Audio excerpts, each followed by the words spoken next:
Command and control remains the most important architecture when, of course, you want to win any war at all. Of course, logistics stands as number one, but next, of course, remains the command and control architecture that you may define for a given environment.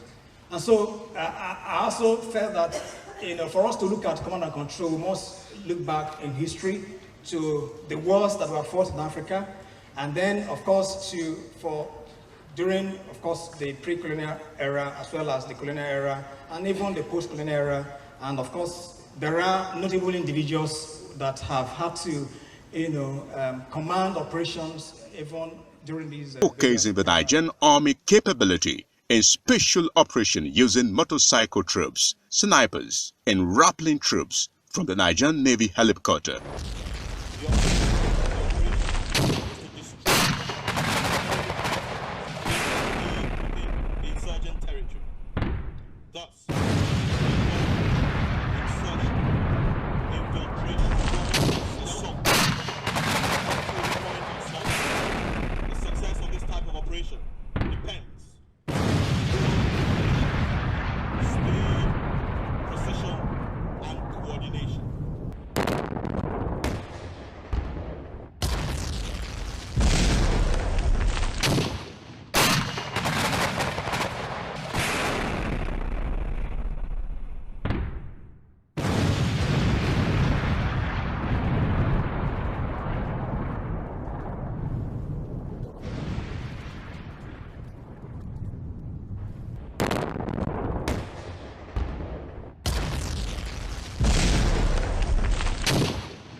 United States Army.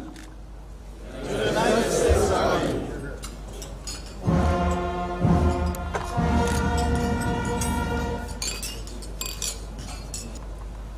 I'd like to propose a toast to the Nigerian Army. To the Nigerian Army.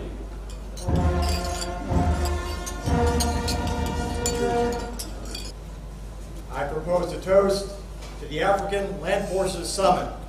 To the summit.